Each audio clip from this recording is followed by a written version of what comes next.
Hey there, internet friends. Welcome to another episode of That D Plus Show. Class is in session for the only show from that nerdy site that lets you know what kind of quality to expect right from the name. I'm your host, Trevor Starkey, and each week we dive into a different Disney Plus offering and discuss its history, how it holds up today, and our general impressions. If you like the show, we would love it if you like, subscribe, rate, review, share the podcast with your friends, all that fun stuff. Joining me today, we have Cameron Abbott. How you doing, Cam? Hey, what's going on?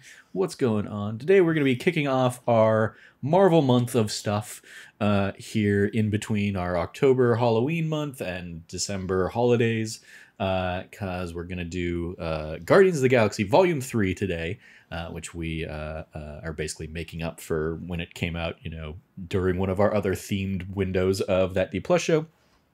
Next week, Cameron and I are going to do a Loki Season 2 wrap-up.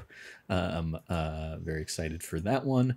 And then we will kind of wind down the last couple weeks of November here with the first couple Tom Holland Spider-Man movies as kind of a crossover between Marvel stuff or MCU stuff and our ongoing Spider-Man series that we've been doing the last few months. And then I believe there are 5 Fridays here in November, so we're gonna be taking the last one off for the Thanksgiving break, basically. If you want more of our Guardians of the Galaxy Volume 3 thoughts, you can go catch That Nerdy Site Show, episode 172, where Cameron and I basically did a spoiler cast on it back when it was in theaters, right after it had come out. But today we're going to do all the normal rigmarole of That D Plus show. So our kicking things off with our history lesson here. This originally released May 5th, 2023. Other releases of the time, we had Dungeons & Dragons Honor Among Thieves, the end of March. A week later, we had the Super Mario Bros. Movie, April 5th. Evil Dead Rise, April 21st. And then Guardians of the Galaxy Volume 3 pretty much kicked off the summer blockbuster box office this year on May 5th. Followed a couple weeks later by Fast X on May 19th.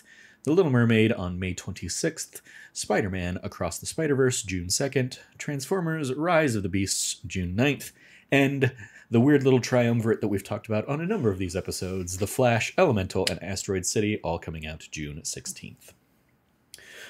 Cameron, the box office for Guardians of the Galaxy Volume 3 this year was, as of when I pulled these numbers earlier this week, but I don't believe it's changed because it's been out of the theaters for a while now.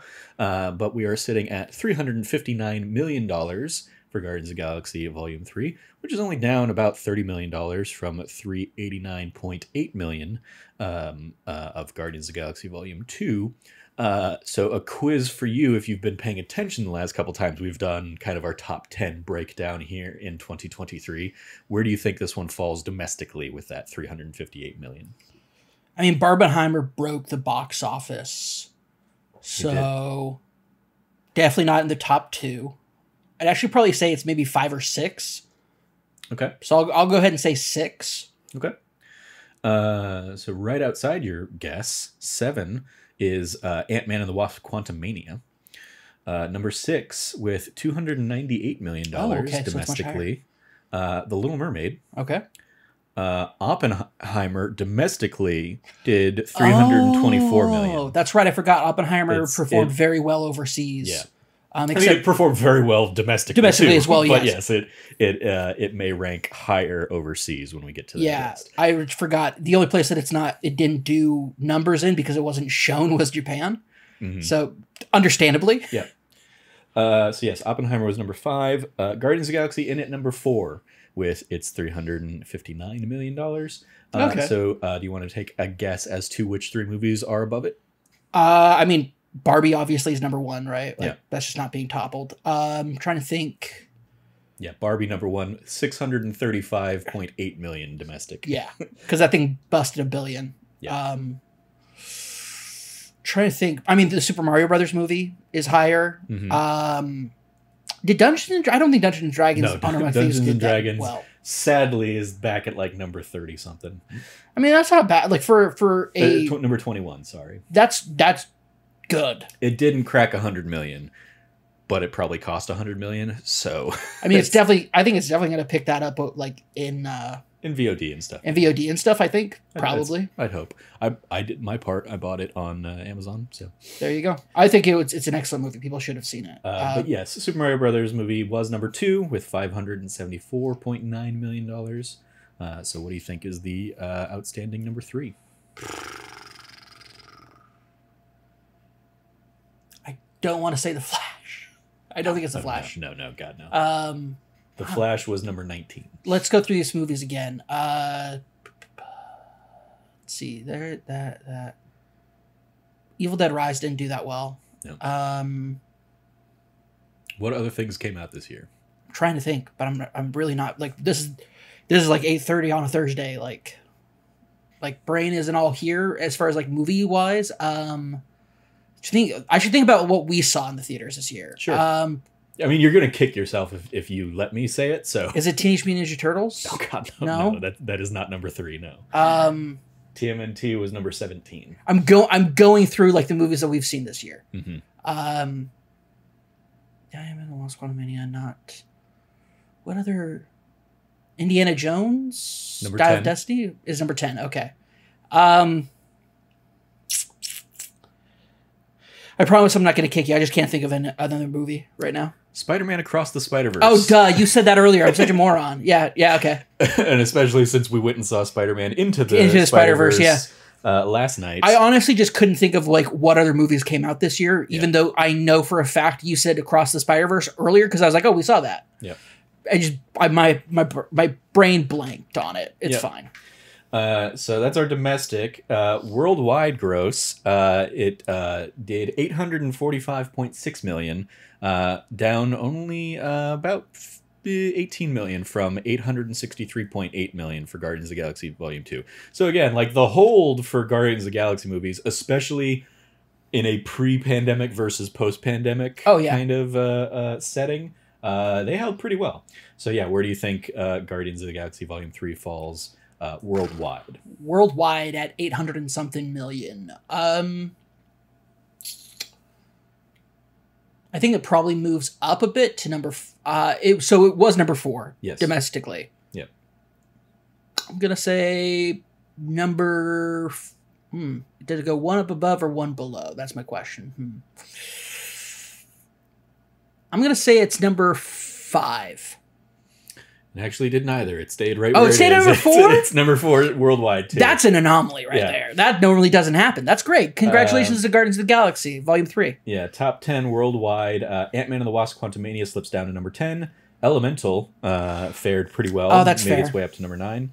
Mission Impossible Dead Reckoning Part 1 is number 8. Forgot that came out. Little Mermaid fell a little bit to number 7. Spider-Man Across the Spider-Verse fell to number 6 worldwide with $690 million. Fast X shot up from where it was domestically. As it should. $704 million.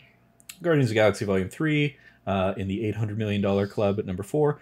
Oppenheimer fared better. And so, yeah, Oppenheimer kind of moved up the list here to number 3 worldwide with $946.9 million. Super Mario Brothers movie, $1.36 billion. And Barbie reigning supreme at number 1 with $1.44 billion in the worldwide box office. As it should. Yeah. Cool. Yeah. A rare feat for especially like not a number 1 movie to be like, yep, it's the same domestic and worldwide. Especially and I guess actually I will throw the caveat out here, which I don't really ever highlight, but this is, I believe Box Office Mojo is specifically only looking at like domestic releases or like US kind of releases. So I'm sure there are a couple of Chinese releases that did like crazy numbers in China but didn't get released anywhere else. So those might be those, and because those, especially the ones that are like, you know, released during like Chinese, you know, we love communism week or whatever it's called. I don't remember.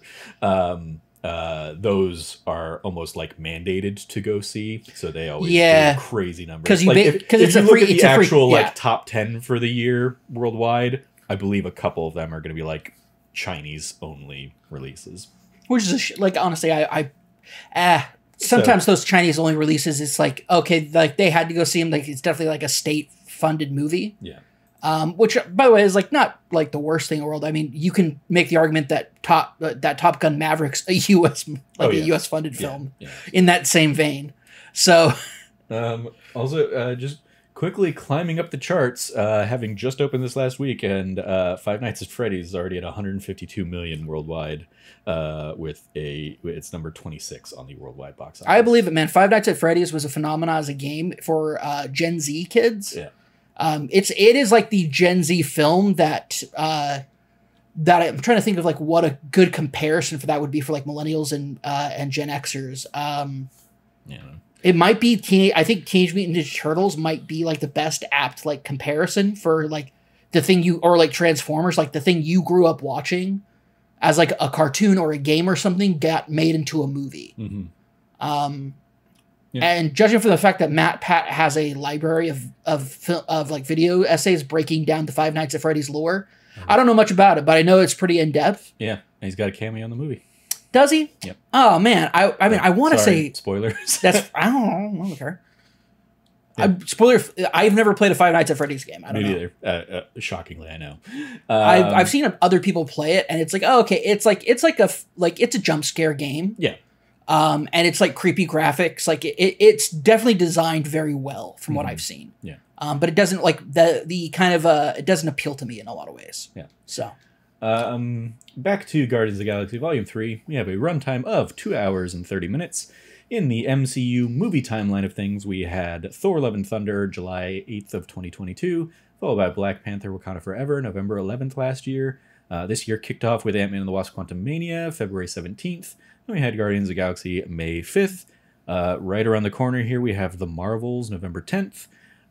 Followed by the 2024 slate, which we'll see if it actually happens, depending on SAG-AFTRA stuff. But currently, Deadpool 3 has been moved up to May 3rd, 2024, which I believe in a previous, when we talked about Quantumania, I believe that was the spot that they had Captain America New World Order slated for. Captain America New World Order has now been bumped to July 26th of next year. And the Thunderbolts is currently on the schedule for a December 20th, 2024 release. So, okay. Again, we'll see if any of those hit, especially, I imagine, the Marvels, probably with just no star power able to go out and promote it. Probably not going to do well. I'm really sad about that because it's basically going out to sink. Yeah. And I really hope people go out to support it because I think, one, Miss Marvel, the film was really, like, Captain Marvel was great. And then Miss Marvel, the show, was phenomenal. Yeah. So, like, I'm super stoked for it. But, like, I totally get why other people are, like... I get because of the SAG-AFTRA stuff, we're just not going to get that promotional level. Yeah, and I think it's a combination of SAG-AFTRA and the general sense of Marvel fatigue that people have finally succumbed to in Phase 4 and Phase 5 here. Yeah, I don't know. I felt like this might be let me rephrase it. I think this is a film that I was really looking forward to see in, like... outside of the Marvel cinematic stuff in greater plan or whatever. Mm-hmm. I just really want to see these characters again. Yeah. And I think that's where my appeal for it comes from. And like what I think a lot of other people are like have the appeal for this film distinctly from other Marvel properties. It's kind of the same thing with Loki. Loki and the TVA, even though it's supposed to be connected to the Kang overall plot, I don't care. I just really want to see like time travel. Like, I don't want to say shenanigans because it's not really shenanigans. Time and space, not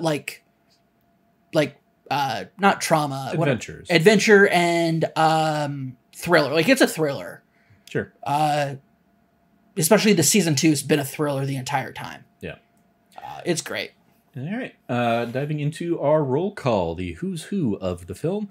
Our director, of course, once again, James Gunn, having done Guardians of the Galaxy Volumes 1 and 2, as well as the holiday special that we did, that we talked about last holiday. In between the Guardians stuff, he also made the jump over to DC and did The Suicide Squad and Peacemaker, and will be returning to the DC to really kind of helm the next phase of the DC universe. Could go either way. Who's to know? It'll be interesting. So far, he's not off to a great start, given how The Flash and Blue Beetle have performed. But those are also kind of like the last ones, kind of being pushed out the door. And that's the problem is he basically was like, hey, none of this is going to matter anymore. So people were like, all right, well then I don't care. I'm not going to show up to the movies. Yep, he definitely shot those movies in the neck. Yeah. James Gunn, also the sole writer here, having written previously films like the Scooby-Doo and Scooby-Doo 2 Monsters Unleashed films, as well as, of course, the rest of the Guardians series, The Suicide Squad, and Peacemaker. And again, they'll be helming stuff in the next phase of the DCU, including Superman Legacy, I believe, is basically going to be his big kind of kickoff there. Shout out to Andrew Francis for being like over 100 days. 113 days of respectfully asking to join him. One of my favorite things, he's like, I'm not asking anybody else to join me on it. I'm not asking, like, I'm just putting it out there in the universe. If it happens, great. If it doesn't, whatever. Yep. But every day, it's his daily affirmation that he puts out there. Yep. And I for one, hope he gets it. That'd be nice. He's a good dude. Our cast of characters, of course, continuing and returning, Chris Pratt as Peter Quill / Star-Lord. Because there are so many names, I'm not going to do a whole bunch of highlights for each of them. It's going to be like one or two things, as we often do with the Guardians. But you may know him also from Parks and Rec and the Jurassic World series. Dave Bautista as Drax, of course, being Batista in the WWE, as well as Blade Runner 2042, Dune, and last year's Glass Onion. Karen Gillan as Nebula, of course, from Doctor Who's, where she's best known, but also from the short-lived sitcom Selfie. That was what was it? The Ryan and Spine falls mindly on the plane. That story, My Fair Lady. That's what it is. I got myself there. Pom Clementif as Mantis, having been in projects like Old Boy and Ingrid Goes Rest, as well as Mission Possible Dead Reckoning Part 1 earlier this year. Sean Gunn as Kraglin, having been in stuff like The Gilmore Girls and The Suicide Squad. Vin Diesel as Groot, of course, from the Fast and Furious franchise. Bradley Cooper as Rocket Raccoon from Wet Hot American Summer, Silver Linings Playbook, and A Star is Born. Maria Bakalova as Cosmo the Dog, probably best known from her work in Borat's subsequent movie film. Chukwudi Iwuji as the High Evolutionary, was in John Wick 2, as well as the Peacemaker series that James Gunn helmed. Will Poulter as Adam Warlock, having been in stuff like We're the Millers and the Maze Runner series of films. Elizabeth Debicki returning as Aisha, having been in The Great Gatsby, as well as obviously Guardians of the Galaxy Volume 2 and Tenet. And then a flurry of little kind of cameo things here. Linda Cardellini is voicing Lila, having been in Scooby-Doo with James Gunn, as well as, of course, also in the MCU as Hawkeye's wife in Avengers Age of Ultron and the Hawkeye series. Judy Greer is the voice of War Pig, which you may not have caught. Of course, Judy Greer from Arrested Development and Ant-Man. Also in the MCU, although she was obviously not in Quantumania. Sylvester Stallone returns as Stakhar Ogord, of course, Sly, best known as Rocky Balboa. Tara Strong takes over the role of Mainframe. She is just so many voices, but she is taking over that role from Miley Cyrus, who voiced it uncredited in Guardians of the Galaxy Volume 2. And lastly, of kind of that other batch of Guardians, we have Michael Rosenbaum as Martinex, probably best known as Lex Luthor from Smallville. No Ving Rhames or Michelle Yeoh returning, as they were the other kind of cameos of that crew in the Guardians of the Galaxy Volume 2 post-credits scene. Jennifer Holland as Administrator Quall. Not only is she James Gunn's wife, but she was also in Peacemaker. She's awesome. Nathan Fillion as Master Karja, having also been in stuff like Firefly and Castle, as well as cameos in the first couple of Guardians. He's like the big, CG guy that they knock out at the kiln, and then he was like in deleted scenes. He was going to be Wonder Man in poster footage or something like that in Guardians 2. Danielle Melchior playing Ura. She was previously Ratcatcher in James Gunn's The Suicide Squad. Seth Green returning for a quick little pop-in as Howard the Duck once again, having been in Buffy and Robot Chicken, as well as the other Guardians movies. Michael Rooker has a little brief appearance as Yondu, of course, from this series. James Gunn voices Lambshank, which is the like grotesque being that Mantis, I believe, frees at one point.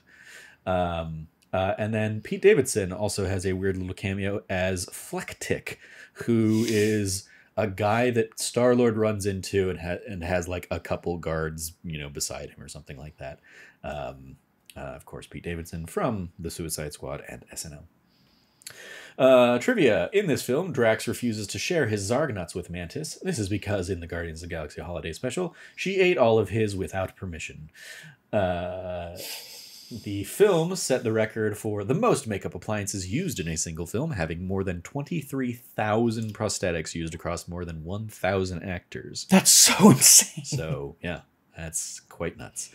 Nebula has a new nanotech weave arm in this film, which was an upgrade made for her by Rocket. Director James Gunn confirmed Rocket made this arm for Nebula to thank her for gifting him Bucky's detached vibranium arm in Guardians of the Galaxy Holiday Special. That's right. Oh my gosh, it's so good. Yeah. Then now we're going to get into the like James Gunn drama surrounding this film.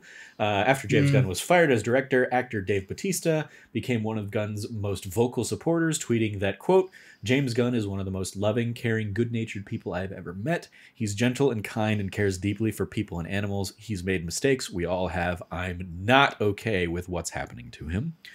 Batista even stated that he would demand to be released from his contract if the studio did not use the screenplay Gunn had originally written for this film. And of course, Gunn was later rehired. After being fired in July 2018 over controversial quotes from the past, James Gunn was reinstated by Disney as director of the film in March 2019. After meeting with President, Disney's chief creative officer, Alan F. Horn, on multiple occasions. Horn came to this decision based on Gunn's public apology and his handling of the situation afterwards. Gunn had never fought his firing and stated that, quote, my words of nearly a decade ago were, at the time, totally failed in unfortunate efforts to be provocative. I have regretted them for many years since, also because they don't reflect the person I am today or have been for some time, end quote. Horn first met with Gunn just a month after his firing at the behest of Gunn's agents, but only agreed as a courtesy and maintained that he would not be rehired. However, Horn privately notified Gunn he could come back to Marvel a day after Gunn signed on to The Suicide Squad in October 2018. Filming of Volume 3 was put on hold until after Gunn finished The Suicide Squad. So yeah, that was that whole drama and the timeline of it. Karen Gillan accidentally scheduled a couples therapy session on a day she was shooting a scene for this movie and consequently appeared for the session in full Nebula makeup. This film was released 6 years to the day after Guardians of the Galaxy Volume 2 in 2017. This marks the longest gap between an MCU film and its sequel, surpassing the record set previously by Doctor Strange of 2016 and Doctor Strange in the Multiverse of Madness 2022, which was released 5 years and 6 months apart. So that's what I've got for trivia, Cam. So I will throw it to you, kind of revisiting this again. We talked at length about it in our spoiler cast, but now that we're kind of a little bit more removed from our initial like impressions and kind of revisiting it, what did you think of Guardians of the Galaxy Volume 3 upon a visit? I think it's still my third favorite Guardians of the Galaxy movie. Mm-hmm. That being said, I think it still ranks pretty high for me as far as an MCU film. Okay. I feel like there's a lot about it that like I'm like could have done without, or I think could have been done better or in a different way that I would have preferred. But overall, I think that it does what it's supposed to do, which is kind of like be a transitional period film for where the Guardians were after Endgame, and then moving that forward to what the Guardians are going to be in the future, and whether they're used or not or what have you. We know now how that story is going to continue to go on, and kind of like the end of the era that was the OG Guardians, and kind of like the ramifications of the ramifications of time travel with time Thanos paradox happening and everything with Gamora. I almost called her Golgana, and I'm like, that's not it at all. It's Gamora. With Gamora and like this new Gamora, and like what does that mean for her relationships with her found family? But it's not her found family, And I think it plays with that in a very good way. I like that a lot. Because it also deals with, like, how do you deal with the fact that, like, it's not like Peter had, a couple years to deal with the loss of Gamora.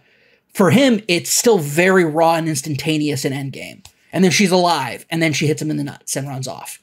So it's not like he had any time to process it. And so we pick up on him still trying to process it. And his relationship with New Gamora,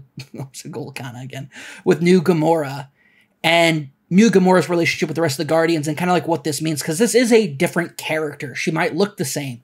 She might be very similar, but she's not the same Gamora.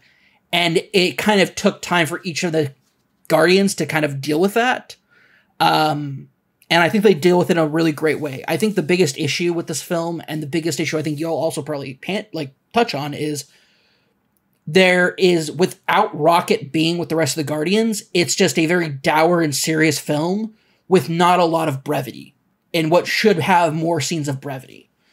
And that's very much missing. Like, Rocket is true. Like, if there's a film to argue that Rocket is the heart of the Guardians of the Galaxy, it's this film. Because when your heart is, out of commission, this is the kind of, like, team that they are. Like, the kind of, like, rapscallion genius that ends up getting them out of, like, serious jams isn't there anymore either. And so things do kind of go awry a lot differently than they normally would in a more, like, Rocket improvising to get them out of someplace. Like, you definitely miss Rocket being with the rest of the group while he's on his lifeline. So, like, there's a structural weakness to the story being told that way. It's necessary for the plot, but the story itself, like, the actual, like, everything going on around the plot suffers because of the plot. It's not bad. It's a strong decision to make. It's a bold decision to make. And I think for the most part, like, it works, but it makes other parts of the film, I feel, suffer because of it. So that's just kind of like a summary of, like, where I'm at. Like, what makes this film, I think, distinctly good is that it deals with ramifications and the idea of, like, things changing and moving on. And then its weakness is in just everything surrounding Rocket.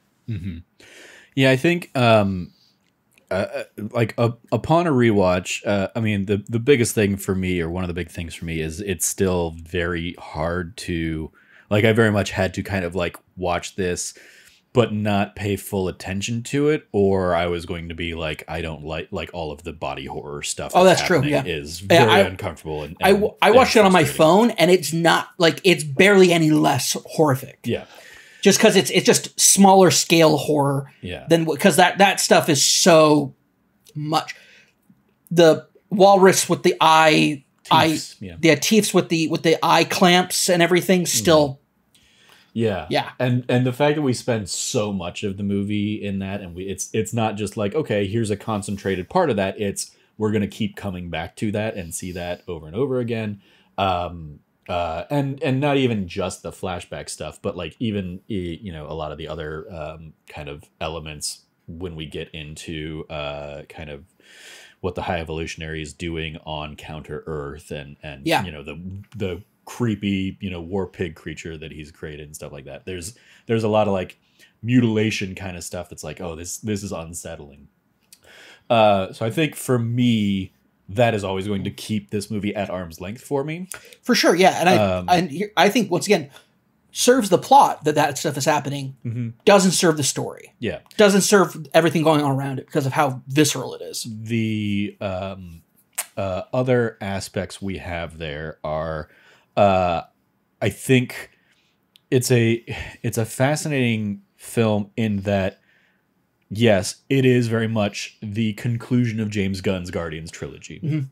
And you very much see he is saying goodbye to these characters. One of the trivia things I didn't pull, but that I'll mention here is, in the opening, Nebula, like, puts a very drunk Peter down to rest, and turns the light off as the Guardians 3 kind of splash logo comes up, and turning the light off as Peter, goes to sleep is I don't know if this is just somebody from IMDb's trivia section being poetic, or if James Gunn said something like this in an interview, but it is representative of James Gunn putting the Guardians to bed at the kind of the end of the night, thing. So I think as a conclusion of a lot of those stories and those threads, there is a refreshing element of having one director's vision seen through Guardians 1, 2, and 3, and which we, I guess you kind of get that with Ant-Man and Peyton Reed, officially being, the director of all those, but obviously there was a lot of Edgar Wright in the early Ant-Man stuff. And Thor obviously was split between 3 different directors, with Taika Waititi getting 2 movies there. The Russo brothers, had a handful of Avengers things, but those were very much like, all right, here's the event things. So this sense of like a trilogy really helmed and focused by one director. Oh, I guess Spider-Man series also. Spider-Man and Iron Man. Iron Man only had 2 from Favreau. Who did the third one? Shane Black. Oh, you're right. Yeah. Never mind then. It is one of the trivia things of like, this is the 3rd trilogy, directed by a singular director, with Ant-Man and the Spider-Man Homecoming, or the Spider-Man Home series, all being directed by Spider-Man Home series. I didn't think about that. That's really good. But yes, the singular voice for the Guardians over these movies is nice, hampered by the decision in a completely other movie to kill off one of those core Guardians characters. And so, we do get a Gamora that's not the Gamora from the previous Guardians movies, that I think does a disservice not only to the character in this movie, but also just to Zoe Saldana's, performance. She does what she can with it, but she's very much an outsider, and she's not getting to complete the same arc that all the other characters had. No, you're right. She is now doing the Guardians 1 arc all over again, basically. That is so unfortunate. I didn't even think about that. You're right. Yeah. Because she's robbed of a... But then again, like, man, maybe that's also kind of like, in a way, like, it's tragic, but it's also tragic for, like, on multiple levels. For Zoe Saldana's performance as Gamora, but also kind of like, that is also part of a family, is that sometimes when the family, like the found family, breaks apart, some people don't make it to the end. Yeah. Hell, half that movie we thought Rocket wasn't going to make it to the end. So yeah, and then as you touched on, there is obviously like the rocket-shaped hole in this movie because he's in a coma for half of it, and the bits of him that we get while he's in a coma are just tragic trauma dumps. It's a trauma conga line for Rocket's backstory. Trauma, more like trauma. I like that. That's good. Yeah. I think, and given that, I mean, like, we talked about this in our spoiler cast, but like, there's also the element of like, Rocket and Quill have, in the movies at least, pretty much always been at odds with one another. So this change that suddenly they're best friends, and like Peter's, the most distraught about Rocket going through this, doesn't ring completely true with what we've seen. Like, I think they're definitely kindred spirits, but we didn't get to see as much of them really being best friends as maybe we would like. And so it feels like, for me, it feels at least that like the relationship was Rocket and Groot, and like it's almost the Leia hugging Rey instead of Chewbacca moment at the end of Force Awakens, where like Rocket comes to and Groot's right there, but like only Quill gets the love and the thanks from Rocket. That's fair. That's a fair. No, that scene in particular, yes, you are correct on that. Yeah. I was about to say, I don't feel that's the case, because I feel like so I come from a family where I have 2 siblings that are extremely adversarial. They are, if left to their own devices, all they will do is fight each other. Mm-hmm. But there has not been a single moment in my life where I do not think that they love each other dearly and are as and are so close to each other. When something comes down against one of them, it's the other sibling that rallies the wagons, or circles the wagons, that brings everybody together for like the way that they look out for each other, despite the like just borderline toxic nature of their relationship, is like it's something that really only works in like a true sibling relationship. And I mean, not mean blood relationship. I mean, like I mean, I've always seen Quill and Rocket as siblings, like brothers, in a very distinct way. And I think another part of that is why I thought it was weird is because this is Groot Jr. basically. Like we still call him Groot, but this is the remains being reborn of the original Groot. Like it's not the original Groot. So you have like basically Rocket hugged Quill Rocket's over his dad. son. Yeah, exactly. Yeah. Yeah.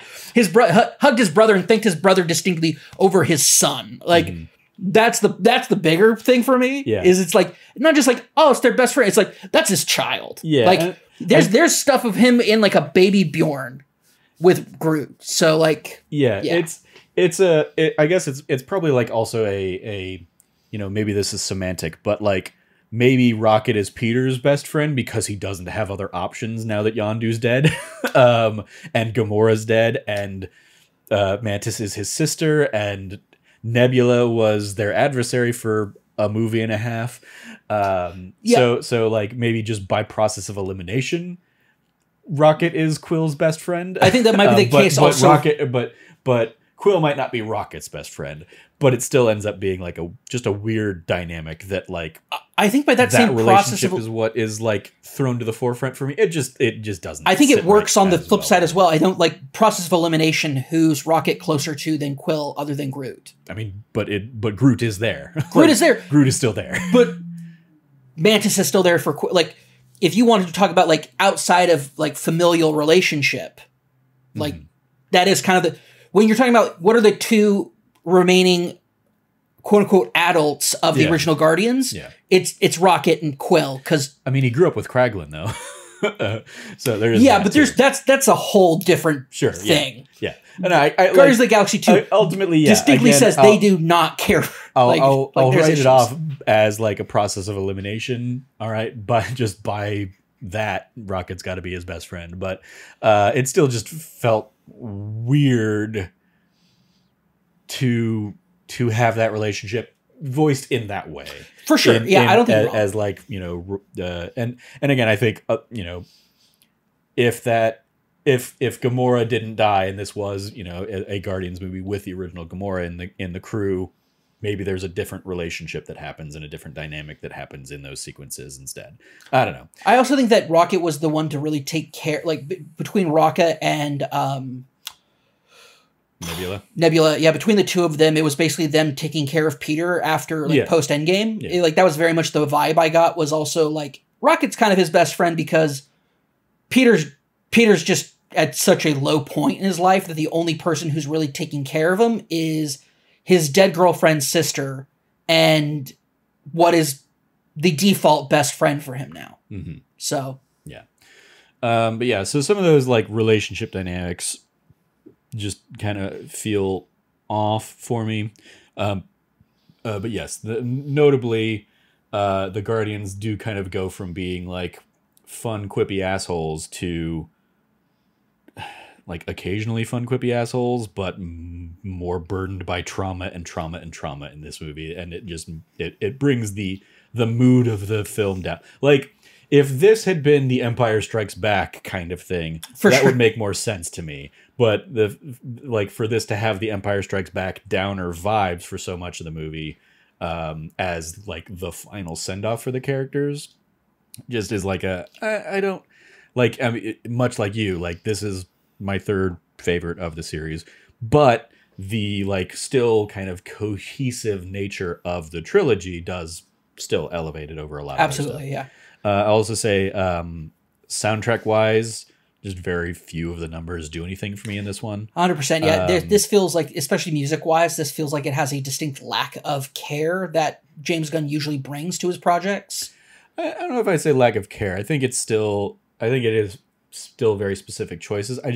I think in part doing the novelty of that third time around That's fair. is just tougher.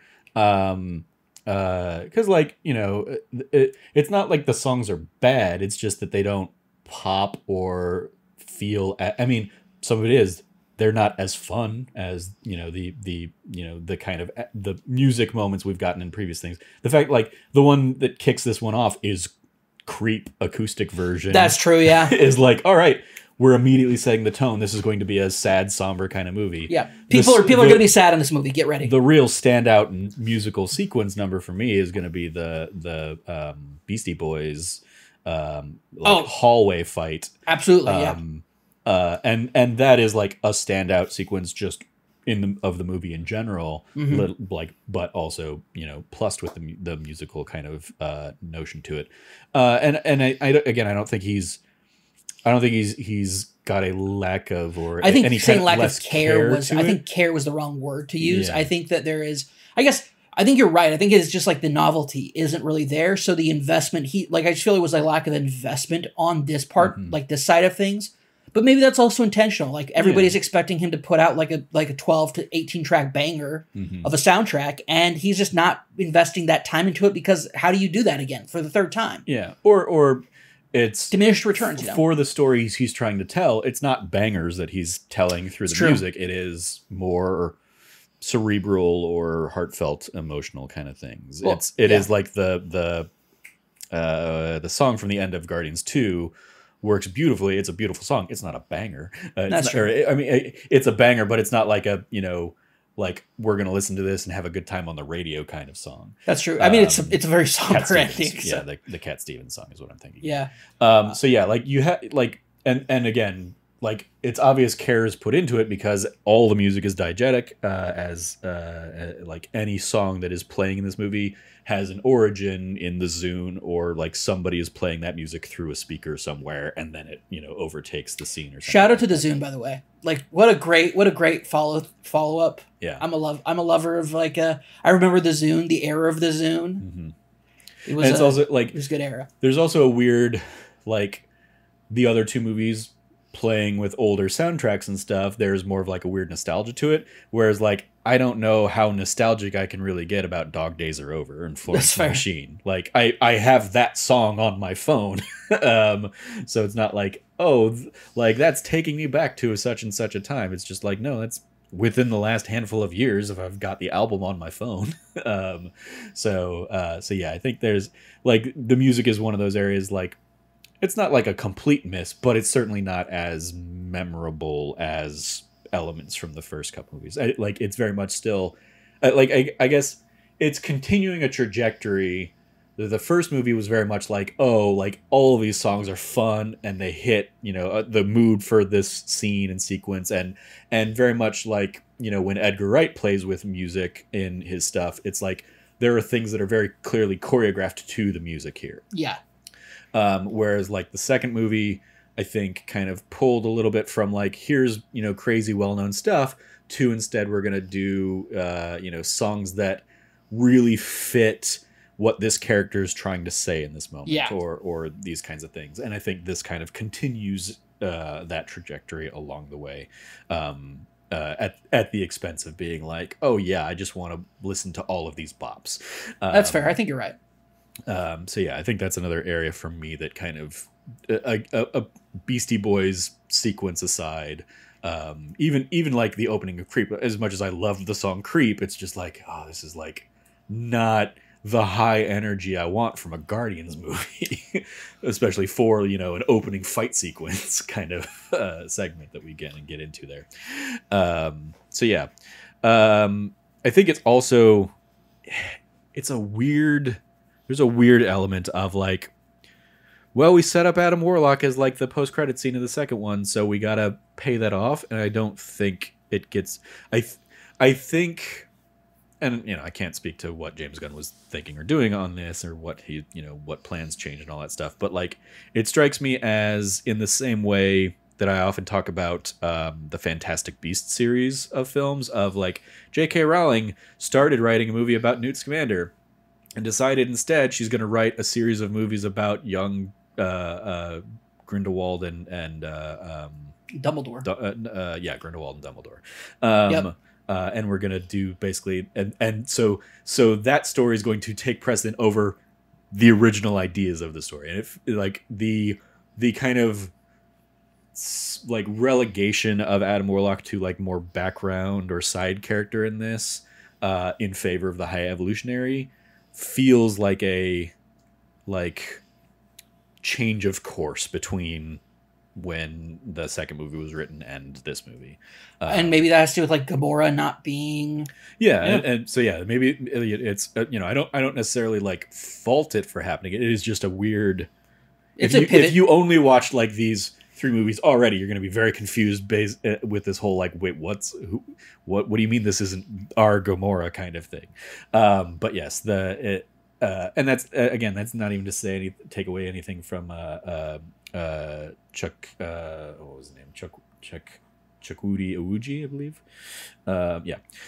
As the High Evolutionary, I think he's very good and fun in the role, but it's also the same kind of villain chewing the scenery role we've seen a number of times, and it's also all of the body horror and cruelty to animal stuff. Yeah, is very much just like, well, that's like a cheat code to make your villain very anti-sympathetic. Like, oh, it's not just that he punches dogs, it's he mutilates them and thinks he's a god. Okay, yeah, that's a bad guy. We dealt with Ego, who was like technically actually a god, and he was not as bad. Yeah. I mean, like, some of the best dialogue in the film is like Peter basically being like, I don't care, when he's trying to do his old evil monologue thing. It's like, I don't care what kind of mommy issues you have that led you to be the kind of effed up man you are. Like, I just want to save my friend. Like, because it's very much like, yeah, he's not going to say anything we haven't already heard before. Mm-hmm. Like the line he has of like, there is no God, that's why I stepped in. Great ass line, but it's also like, okay, yeah, that's your character in a nutshell right there. Cool.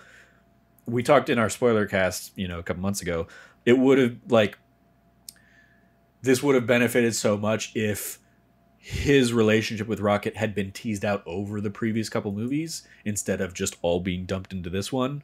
Obviously, logistically, that's going to be real tough to do, and you have to have basically had the whole trilogy mapped out from the get-go. But yeah, I think that's where some of those elements kind of suffer for me a little bit, is just like weird, like, oh yeah, here's Adam Warlock.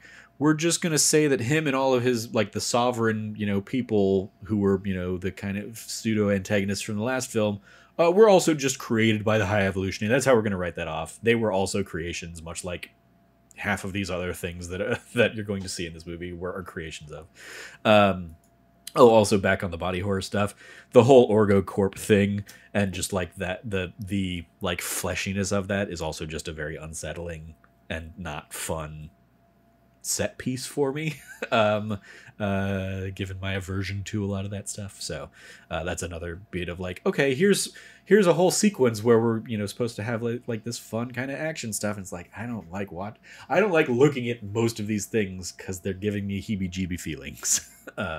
Yeah. Any other things you want to give some love to, though, after I've poo-pooed on a handful of little things here? I mean, not really. Like, honestly, if my only thing I'll say is, if you really want to get deeper into our thoughts on it, go listen to the spoiler cast we did. Mm-hmm. Other than that, I will say, like, I really enjoy this movie. I think that it has a lot of fantastic moments. The hallway scene is iconic. I think that Rocket as a character, I think, is made... It's very much like, before, I would say, and even through the first 2 Guardians of the Galaxies, Rocket wasn't really up there for me. Or if you would be like, Rocket's the heart of the Guardians of the Galaxy, I'd be like, I don't think so. But now I can say definitively, like, no, you're right. Like, he is the heart and soul of the team. Mm-hmm. And, wherever the Guardians go next, as far as, like, their story, whatever it might be, I think that that's great. I'm very much looking forward to it. Yeah. However the Guardians appear in the future is cool. I can't wait to see, like, what does it mean for a guy who's not been out of time, but has been off planet for the majority of his life, trying to acclimate to, like, regular, right, like middle America. Mm-hmm. With Peter's journey now. With his granddad, yeah. Yeah.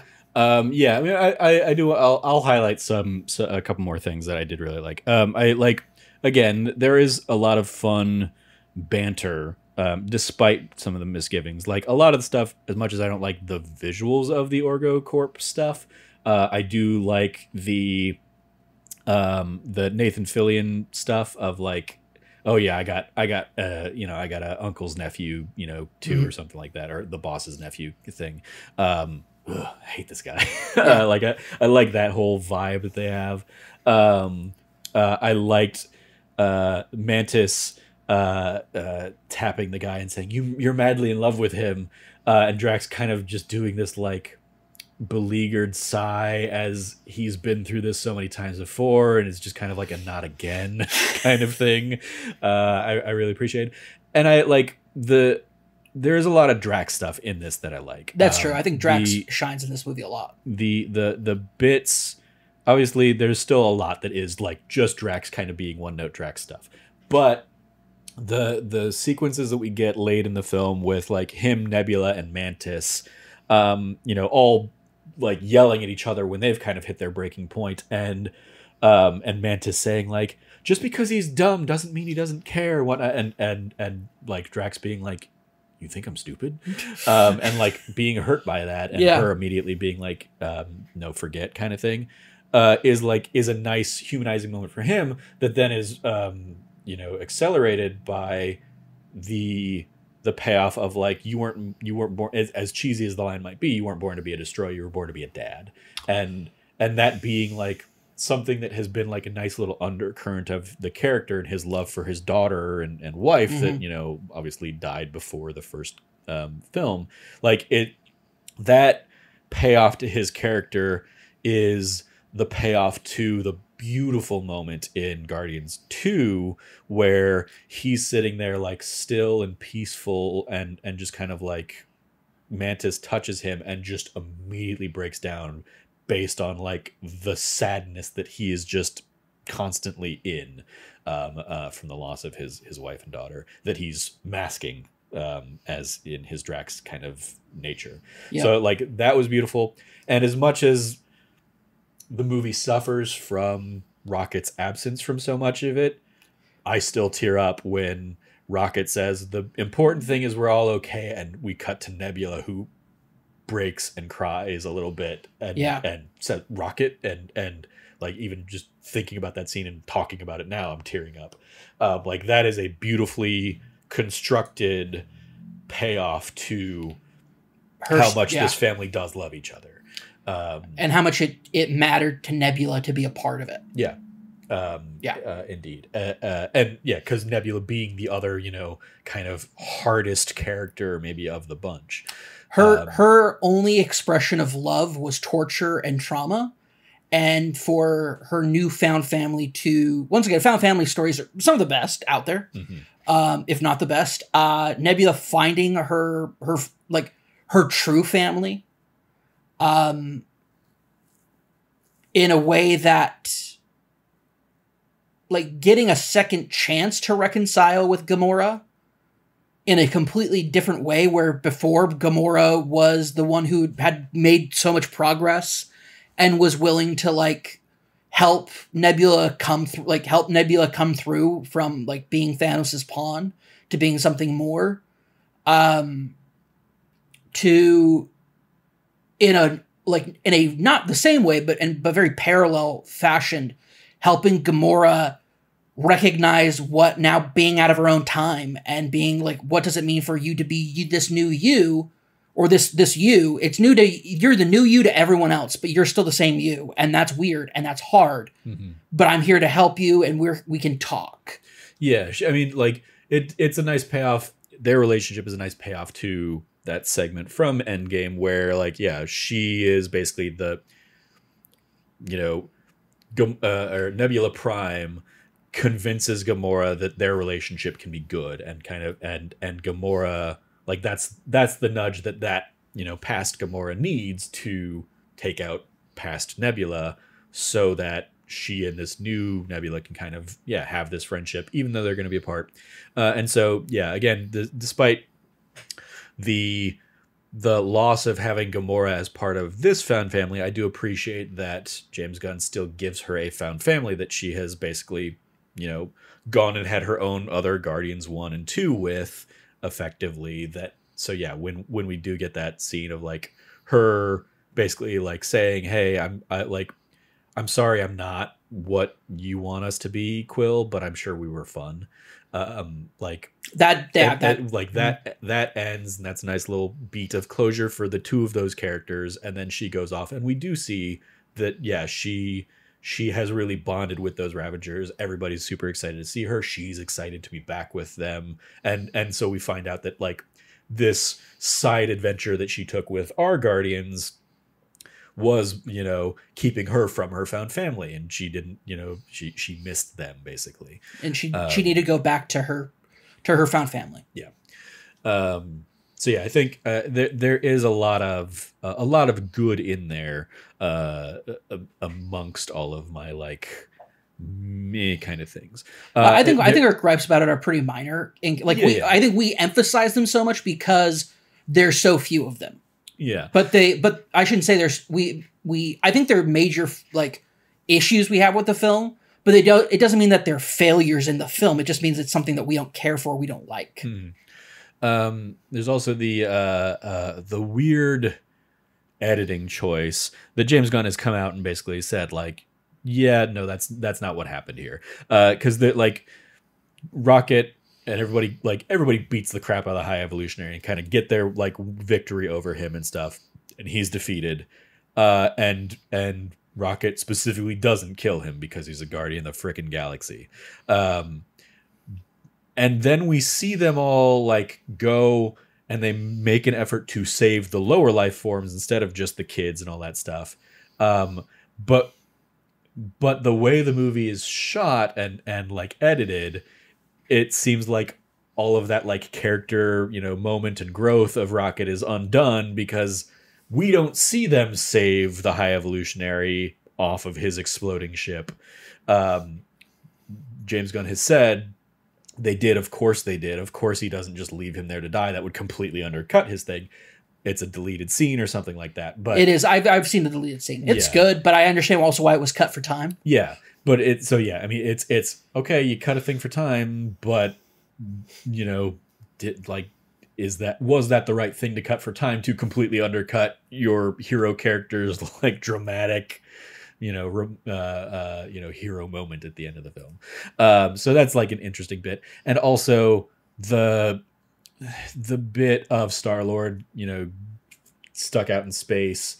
That just with Adam Warlock then coming out and doing the Adam, a creation of Adam kind of pose, it like goes on just a couple beats too long for me. Perfect for me. I loved it. But again, that probably also speaks to my aversion to the body horror of Quill's face ballooning up and that's fair. And all that stuff. That's fair.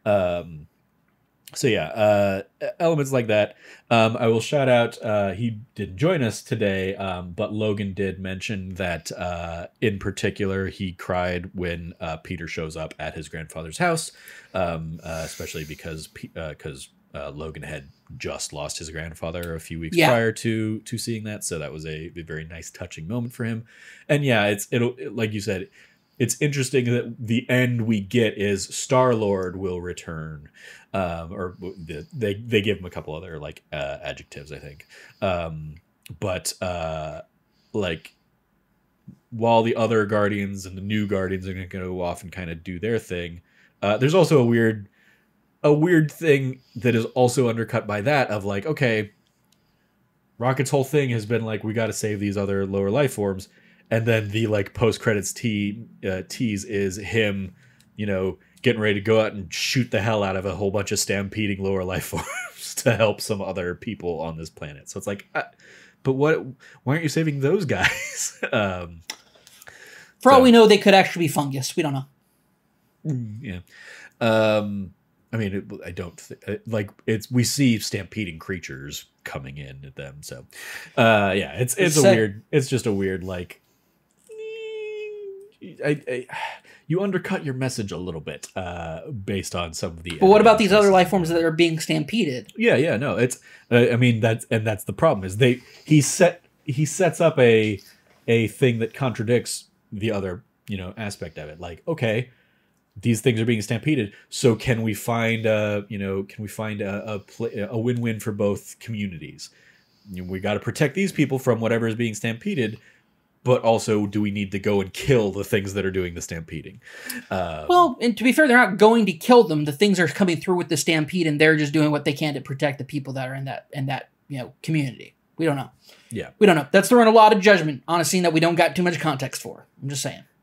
But based on the context we do have, it seems like a weird undercutting, to me at least. So yeah, some weird choices out there, but overall, yeah, it's a fine movie. It's not one that I expect to revisit. I think I mentioned as much during our spoiler cast, that I don't plan on revisiting it. Also confirmed after our spoiler cast, but we talked about it on the spoiler cast, and we're like, pretty sure this is what's happening. Confirmation that basically Groot's language is like partially telepathic. So once you've spent enough time with Groot, that's when you understand beyond I am Groot. And so obviously, it was confirmed that we as the audience have now spent enough time with Groot that we get the I love you guys that Vin Diesel delivers at the end of the film.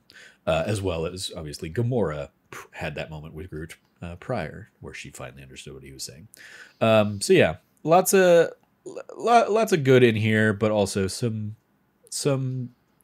bizarre bizarre choices and some choices that I think he was kind of saddled with because of the MCU-ness of it all.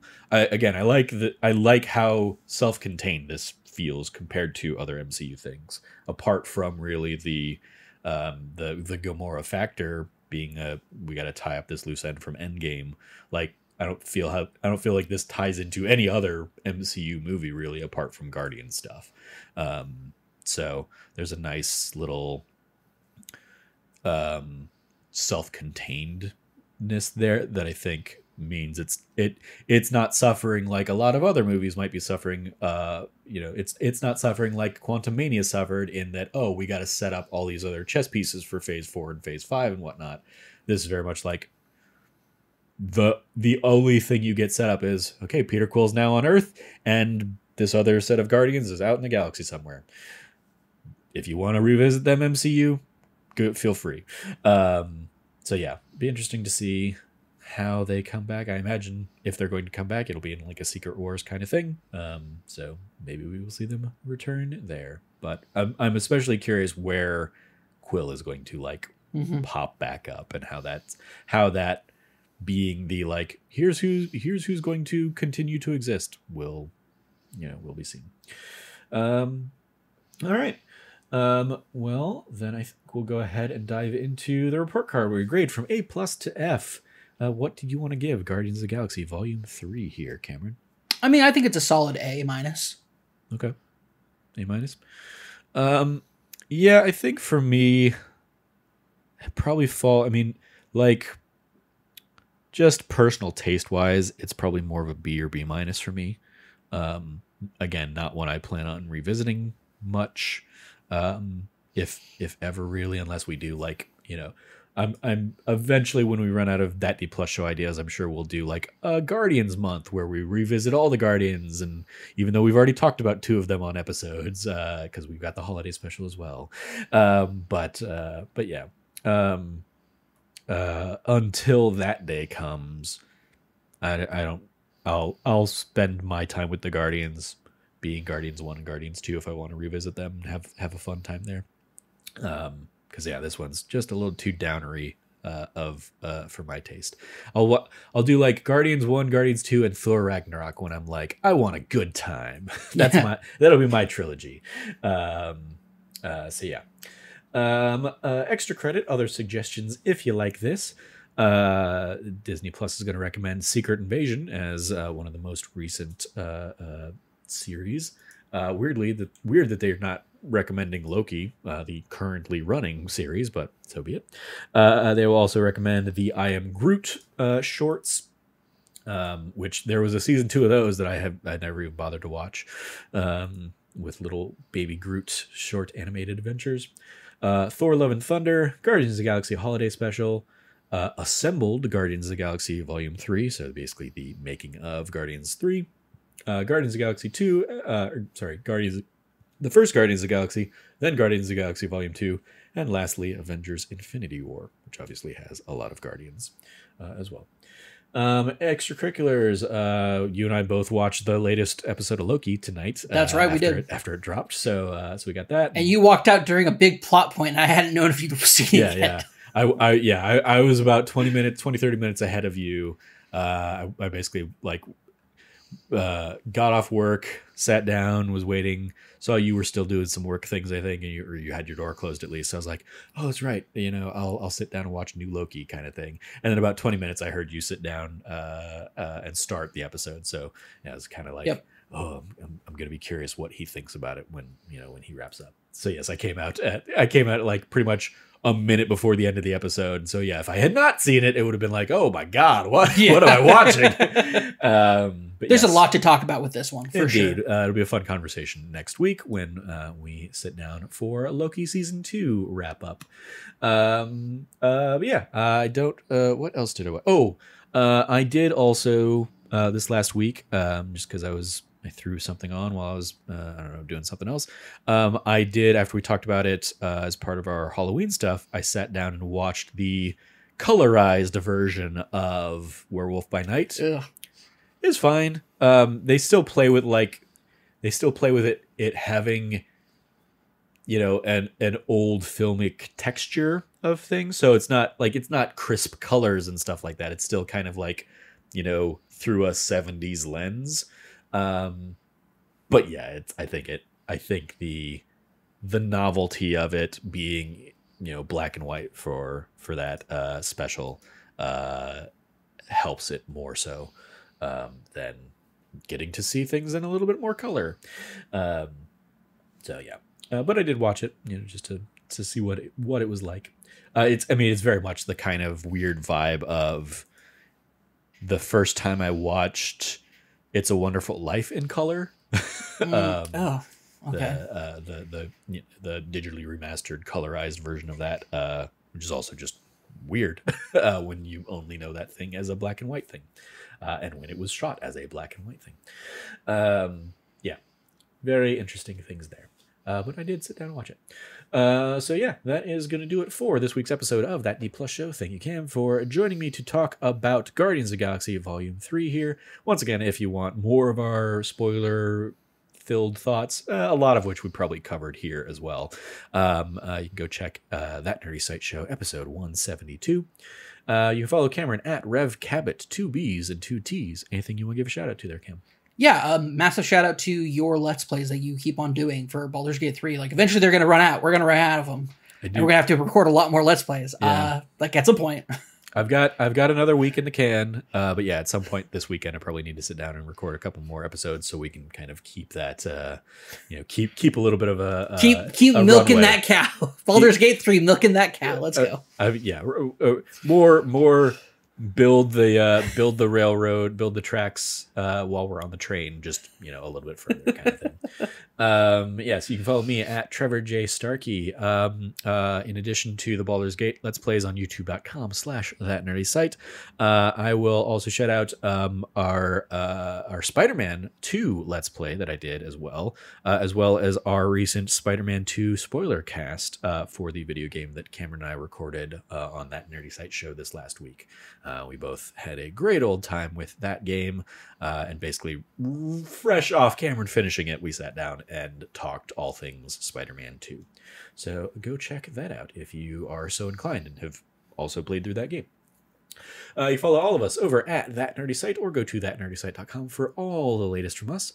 Once again, if you liked what you heard, please like, rate, review, subscribe, share the podcast with your friends, ring notification bells, do all of the call to action things that any YouTuber or podcaster tells you to do at the end of every episode. Thank you for joining us. As always, stay nerdy, be good to each other, and class dismissed.